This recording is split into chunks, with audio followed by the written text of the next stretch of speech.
IBPSৰ ফালৰ পৰা নতুনকৈ PO আৰু MTৰ কাৰণে নতুনকৈ ওলাইছে 4455টা অফিচাৰৰ পদ আৰু এই অফিচাৰৰ পদকেইটাৰ কাৰণে আপোনালোকে কেনেদৰে আবেদন কৰিব লাগিব ইয়াৰ বিষয়ে আজি এইটো ভিডিঅ'ত মই আপোনালোকক দেখুৱাম। তো বন্ধু-বান্ধৱীসকল স্বাগতম জনাইছোঁ আপোনালোক সকলোকে SK জ্ঞান আছাম ইউটিউব চেনেলটোলৈ।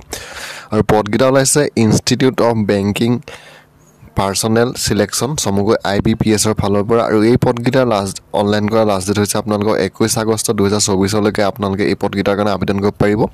আৰু ইয়াৰ আপোনালোকৰ টোটেল পদ ওলাইছে 4455টা আৰু ইয়াৰে বেংক ৱাইজ ভেকেঞ্চিটো ধৰি দিছে আপোনালোকক কোনটো বেংকত কিমান। বেংক অফ ইণ্ডিয়াত ওলাইছে 224টা আৰু কানাড়া বেংকত ওলাইছে 500টা, চেণ্ট্ৰেল বেংক অফ ইণ্ডিয়াত ওলাইছে 2000টা আৰু ইণ্ডিয়ান অভাৰচিজ বেংকত ওলাইছে 260টা, পাঞ্জাৱ নেশ্যনেল বেংকত ওলাইছে 200টা, পাঞ্জাৱ এণ্ড বেংকত ওলাইছে 125টা আৰু টোটেল পদ হৈছে আপোনালোকৰ 4455টা। আৰু ইয়াৰ আপোনালোকৰ আবেদন কৰাৰ ক্ষেত্ৰত বয়স আপোনালোকৰ ধৰি দিছে 20ৰ পৰা 30 বছৰৰ ভিতৰত হ'ব লাগিব।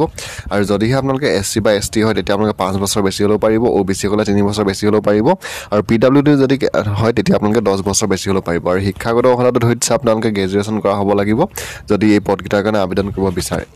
আৰু এপ্লিকেশ্যন ফিজটো ধৰি দিছে SC ST PWD সকলে দিব লাগিব 165 টকা, আদাৰ্ছ যোনসকল হয় তেওঁলোকে দিব লাগিব 850 টকা আৰু পে'মেণ্ট মোডটো আপোনালোকে অনলাইন যোগে কৰিব পাৰিব। আৰু ইয়াৰ আপোনালোকৰ এপ্লাই কৰিবলৈ IBPSৰ যোনটো অফিচিয়েল ৱেবছাইট আছে আপোনালোকে সেই ৱেবছাইটটোত গৈ এই পদকেইটাৰ কাৰণে আপোনালোকে প্ৰথম ৰেজিষ্টাৰ কৰি তাৰ পৰা অনলাইনত আবেদন কৰিব পাৰিব। আৰু ইয়াৰ আপোনালোকৰ অনলাইন আবেদন আৰম্ভ হৈছে 1 আগষ্টৰ পৰা আৰু লাষ্ট ডেট হৈছে আপোনালোকৰ 21 আগষ্ট 2024। 21 আগষ্টলৈকে আপোনালোকে এই পদকেইটাৰ কাৰণে অনলাইন যোগে আবেদন কৰিব পাৰিব।